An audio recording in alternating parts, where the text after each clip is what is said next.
চলো আমরা দুই মূর্তি চললাম ব্রাইড করতে। আমি মেকআপ আর্টিস্ট পিয়ালি। আজকের ডেটটা ছিল 13 ফেব্রুয়ারি। আজকের লোকেশন ছিল বারাসাত। তো যথারীতি আমরা বাড়ি থেকে বেরিয়ে পড়েছি গোবরডাঙ্গা লোকালে। তো আমরা গোবরডাঙ্গা লোকালে করে বারাসাতে পৌঁছে গেছি। আর পৌঁছে গিয়ে দেখি যে আমার ব্রাইডের তখনও গায়ে হলুদই হয়নি। ইনি হলেন আজকে আমার মিষ্টি ব্রাইড। বলো কত লেট? এই ঘড়িটা দেখে কোনো লাভ নেই, কারণ এই ঘড়িটা স্লো আছে। হ্যাঁ, লেট সরি। এই যে এনাকে দেখে নিন, ইনি হচ্ছে আমার সব থেকে চুলবুলি ব্রাইড। কন্টিনিউ কথা বলে গেছে। ওকে যে আমি 2 ঘন্টা কি করে ওর মুখ বন্ধ করে রাখবো সেটাই আমি ভাবছিলাম। কতবার যে আমি ওকে বকেছি তার ঠিক নেই। ওকে শুধু বলছিলাম আমি যে তুমি ঘুমিয়ে যাও, তুমি একটু রেস্ট করো, তুমি একটু চুপ করো। আমি শুধু বলছিলাম যে এত হেসো না, এত কথা বলো না, মেকআপে ক্রিজ আসবে।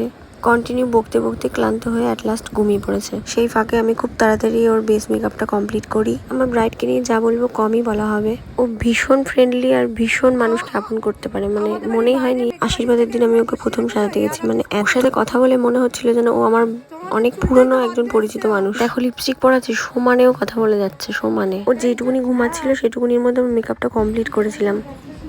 বলো, ব্যাপক সুন্দর। এত কাছ থেকে দেখো না। এবার আমরা সবাই ওকে নিয়ে একটু মজা করছিলাম। হাওয়া পড়ে গেছে গো।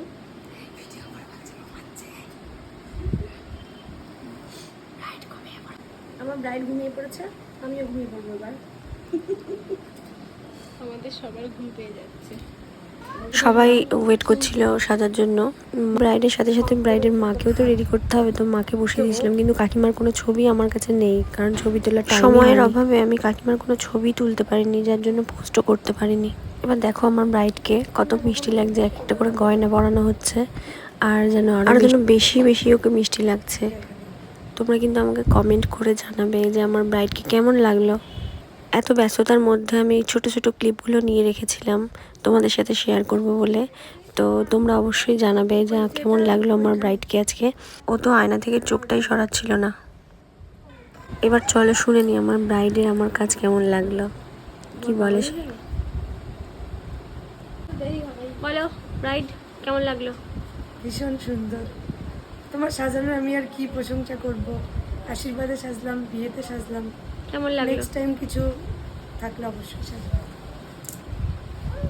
বলো কাকিমা কেমন লাগলো? খুব ভালো লেগেছে। পছন্দ হয়েছে তো? হার্ডলি কাকিমাকে আমি 15 মিনিটে রেডি করেছিলাম, তো ওনার বেশি ক্লিপও আমি নিতে পারিনি। যে কটা নিয়েছিলাম তোমাদের সাথে শেয়ার করলাম। তোমাদের কেমন লাগলো জানিও। সব কিছু গুছিয়ে বাড়ির উদ্দেশ্যে রওনা দিলাম।